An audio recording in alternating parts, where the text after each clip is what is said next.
కనపడకుండా నీ చరిత్ర విచిత్రమయ్యా, చోరుడు అనిపించుకున్నావు మా దొంగతనం చూపించడానికి. ఒక్క పద్యం భాగవతంలోంచి మీరు అవధరించండి, నేను తరచూ ఈ పద్యం చెప్తుంటాను. దొంగతనాన్ని ఎండగట్టడానికి ఇంకింతకన్నా ఏం కావాలండి కృష్ణలీలల్లో? ఎన్నో పద్యాలు చెప్పారు పోతన గారు. బాలురకు పాలు లేవని బాలింతలు మొరలు పెట్ట పక పకన గియా బాలుండాలము చేయుచు ఆలకు గ్రేపులను విడిచ అంబోజాక్షి. ఒక ఆవిడొచ్చి చెప్పింది యశోదాదేవికి, అమ్మా మా బిడ్డలకి పాలు లేవు, అందుకని ఆవులు పెంచుకున్నాం, రోజు ఆ ఆవుల పాలు మా పిల్లలకు పడుతుంటాం. ఎక్కడి నుంచి వచ్చాడో కృష్ణుడు ఆ దూడలను వదిలిపెట్టేశాడు, ఆ దూడలో ఆవుల పాలు తాగేశాయి, ఈ పూట పాలు లేవు, మా బిడ్డలకి పాలు లేవమ్మా. చూసావా ఎలాంటి పని చేశాడో నీ కొడుకు, మా బిడ్డలకు పాలు లేకుండా చేశాడమ్మా. ఈశ్వరుడు ఈ లీల ఉత్తినే చేయలేదు. ఆవు ఎక్కడ పాలు తయారు చేసుకోవడానికి కావలసిన పదార్థాన్ని ఎక్కడ తింది? పరీక్షిత్ అంటాడు భాగవతంలో, వాచివి అయిన గడ్డి తిని వాహినిలందు జలంబు త్రాగగా అంటాడు. మీ ఇంటికి వచ్చి ఏ ఇంటి ముందుకైనా వచ్చి అమ్మ నాకు ఒక్క గ్లాసుడు మంచినీళ్ళు ఇవ్వండి అని ఎప్పుడైనా అడిగిందా? అలా వెళ్ళిపోతున్నటువంటి మురుగుడు కాలవలో మూతి పెట్టి ఆ నీళ్లు తాగింది. మీకు నాకు ఎప్పుడూ అవసరం లేనటువంటి గడ్డిని పుట్టల మీద బాగా పెరిగితే జాగ్రత్తగా నోరు చాపి ఆ గడ్డి తింది. మోకాళ్లు వంచి ఏటి ఒడ్డున పెరిగిన గడ్డి తింది. పల్లేరుకాయలు ముళ్ళు ఉండి ఆవు శరీరం మొత్తం మీద మెత్తగా ఉండేది ఆ ముట్టి భాగమే. ఆ ముట్టికి కరుచుకుపోతుంటే ఆ గడ్డి తింటున్నప్పుడు దాని ముక్కుల్లో పొడుచుకోమండి, ఆ గడ్డికున్న ఎండు గడ్డి ఆ తీగలో పొడుచుకుంటున్న గడ్డిని పీక్కు తింది. మళ్ళీ వాడు కొడతాడేమో, వెనకనున్నవాడు ఇక్కడి నుంచి వెళ్ళంటాడేమోనని గబగబా తింది. ఎక్కడో కూర్చుని తిన్నదాన్ని వెనక్కి తెచ్చుకుని మళ్ళీ బాగా నవిలి మింగింది. నీకు పనికిరాని గడ్డి, నీకు పనికిరాని నీళ్లు తాను తాగింది. తాగి స్వచ్ఛమైన పాలని సాయంకాలానికి తయారు చేస్తుంది. ఎవరి కోసం తయారు చేసి? నీ కోసమైతే అంబా అన్ని ఇంటి ముందుకు వచ్చి నిలబడాలి, నువ్వు గిన్నె పెడితే చేపాలి. నీ కోసం తయారు చేయలేదనడానికి గుర్తు నువ్వు గిన్నె పెడితే చేపలు. దాని దూడని కట్టుకొయ్యవంక చూసి, అమ్మా ఆ కొండల మీద, పుట్టల మీద, పర్వతాల మీద, ఏటి ఒడ్డున ఉన్న గడ్డంతా తిని నీ కోసం పొదుగు నిండా పాలు చేసుకొచ్చాను. వాళ్ళు ఇలా వదిలిపెట్టగానే నీకు కడుపు నిండా పాలిస్తాను నాన్నని ఇన్ని వచ్చిన ఆవుకి తన దూడ దగ్గరికి వెళ్ళి నిలబడగలిగినటువంటి స్వేచ్ఛ లేదు. కొడతాడేమో భయం, నిన్ను వదులుతాడమ్మా అని వెళ్ళి కట్టుకొయ్యకి నిలబడి జాలిగా బిడ్డడ వంక చూసుకుంటుంటుంది. ఆవు దూడ మాత్రం ఆవుకి బిడ్డ కాదా? వదిలినట్టు వదులుతాడు. దూడ వెళ్ళి సంతోషంతో మా అమ్మ పాలని ఆ పొదుగులో తన ముట్టి పెట్టి 2-3 మాటలు గుద్ది ఆ శిరాన్ని నోట్లో పెట్టుకుని చప్పరించేసరికి పరమ ప్రేమతో ఆ ఆవిటి తిరిగి తన నాలుకతో నాకుతూ పాలని శిరాల్లోకి వదిలేస్తుంది. తిన్న ఆహారాన్నైనా వెనక్కి తేగలదు, కానీ చేపిన పాలు వెనక్కి తీయడం ఆవుకి చేత కాదు. నువ్వేం చేస్తావు? అది 3 గుటకలు వేసేటప్పటికి దూడను లాగేసి కొత్త కొయ్యకు కట్టేసి ఆవు దూడ నాకిందని నీళ్లు పెట్టి శిరాలు కడిగేసి పాలన్నీ ఉతికేసుకుంటావు. పైగా ఒక దబాయింపు, అన్నీ పితకలేదండి దూడ కొదిలేదు. నీకు తెలిసా ఉన్నాయో లేవో? నీకు తెలిసా దూడ కడుపు నిండిందో లేదో? వదిలేశానని ఒక మాట. నీ పిల్లలకి కావలసినన్ని పాలు నువ్వు పితికేసుకుని దూడను వదిలేసి వెళ్ళిపోతే ఆ బిడ్డ కడుపు నిండడానికి కావలసినన్ని పాలు ఆవు దగ్గర లేవనుకోండి. ఎప్పుడో మీరు లెక్క పెట్టారు 2 షేర్ల పాలని, ఆ తర్వాత నుంచి దాని శరీరం అంతా ఉత్పత్తి చెయ్యట్లేదు, షేరున్నరే ఇస్తుంది. మీరే పితికేసుకుంటున్నారా? షేరున్నరా? అర్ధ షేరు దూడ తాగుతోంది అంటున్నారు. దానికి ఏం లేవు, దాని డొక్కలు ఎండిపోయి చచ్చిపోయింది. ఆ దూడ చచ్చిపోతే మీరు ఊరుకున్నారా? చచ్చిపోయిన దూడని చూసుకుని ఏడ్చిన ఆవుని మభ్యపెట్టి దాని చర్మం ఒలిచి మాంసం కుక్కలకి కాకులకి వేసి దాని చర్మంలో గడ్డి పెట్టి కుట్టి ఆ పైన పెట్టి అటక మీద వెర్రిదాన్ని చేసి పాలు వదలడానికి మాత్రం ఆ బొమ్మ దూడని తీసుకొచ్చి పొదుగులో ఇలా ఇలా గుద్దిస్తే తన దూడ కాదు అని గుర్తుపట్టలేని గేది తన దూడే అనుకున్న ఆనందంలో పాలు వదిలేస్తే ఆ దూడ బొమ్మని వసారా మీదకి ఇసిరేసి పాలు పితుక్కుని నీ బిడ్డలకి నువ్వు బతుకుతున్నావు. నువ్వా దొంగ?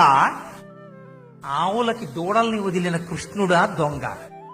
నీ బిడ్డలతో సమానం దాని బిడ్డలు కారా? ఇందుకు వదిలేడాయి. ఆ బాలురకు పాలు లేవని బాలింతలు మొరలు పెట్ట పక పకన గియా బాలుండాలము చేయుచు ఆలకు గ్రేపులను విడిచె అంబోజాక్షి. ఈశ్వర, నువ్వు మా దొంగతనాన్ని బయట పెట్టావయ్యా. తెలియని వాళ్ళు నువ్వు చోరుడు అంటున్నారు.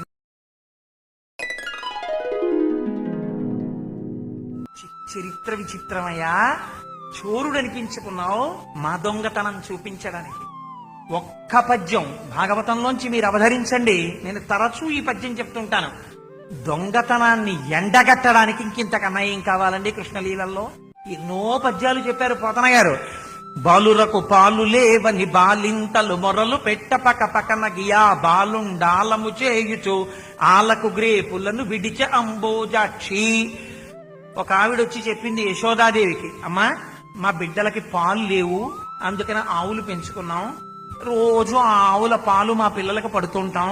ఎక్కడి నుంచి వచ్చాడో కృష్ణుడు ఆ దూడలను వదిలిపెట్టేశాడు. ఆ దూడలో ఆవుల పాలు తాగేశాయి.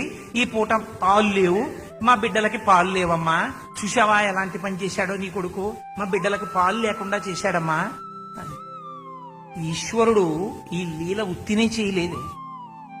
ఆవు ఎక్కడ పాలు తయారు చేసుకోవడానికి కావలసిన పదార్థాన్ని ఎక్కడ తింది? పరీక్షిత్ అంటాడు భాగవతంలో, వాచివి అయిన గడ్డి తిని వాహినిలందు జలంబు త్రాగగా అంటాడు. మీ ఇంటికి వచ్చి ఏ ఇంటి ముందుకైనా వచ్చి, అమ్మ నాకొక్క గ్లాసుడు మంచినీళ్ళు ఇవ్వండి అని ఎప్పుడైనా అడిగిందా? అలా వెళ్ళిపోతున్నటువంటి మురుగుడు కాలవలో మూతి పెట్టి ఆ నీళ్లు తాగింది. మీకు నాకు ఎప్పుడూ అవసరం లేనటువంటి గడ్డిని పుట్టల మీద బాగా పెరిగితే జాగ్రత్తగా నోరు చాపి ఆ గడ్డి తింది. మోకాళ్లు వంచి ఏటి ఒడ్డున పెరిగిన గడ్డి తింది. పల్లేరుకాయలు ముళ్ళు ఉండి ఆవు శరీరం మొత్తం మీద మెత్తగా ఉండేది ఆ ముట్టి భాగమే. ఆ ముట్టికి కరుచుకుపోతుంటే ఆ గడ్డి తింటున్నప్పుడు దాని ముక్కుల్లో పొడుచుకోమండి. ఆ గడ్డికున్న ఎండు గడ్డి ఆ తీగలో పొడుచుకుంటున్న గడ్డిని పీక్కు తింది. మళ్ళీ వాడు కొడతాడేమో, వెనకనున్నవాడు ఇక్కడి నుంచి వెళ్ళంటాడేమోనని గబగబా తింది. ఎక్కడో కూర్చుని తిన్నదాన్ని వెనక్కి తెచ్చుకుని మళ్ళీ బాగా నవిలి మింగింది. నీకు పనికిరాని గడ్డి, నీకు పనికిరాని నీళ్లు తాను తాగింది. తాగి స్వచ్ఛమైన పాలని సాయంకాలానికి తయారు చేసుకుంది. ఎవరి కోసం తయారు చేసింది? నీ కోసమైతే అంబా అన్ని ఇంటి ముందుకు వచ్చి నిలబడాలి, నువ్వు గిన్నె పెడితే చేపాలి.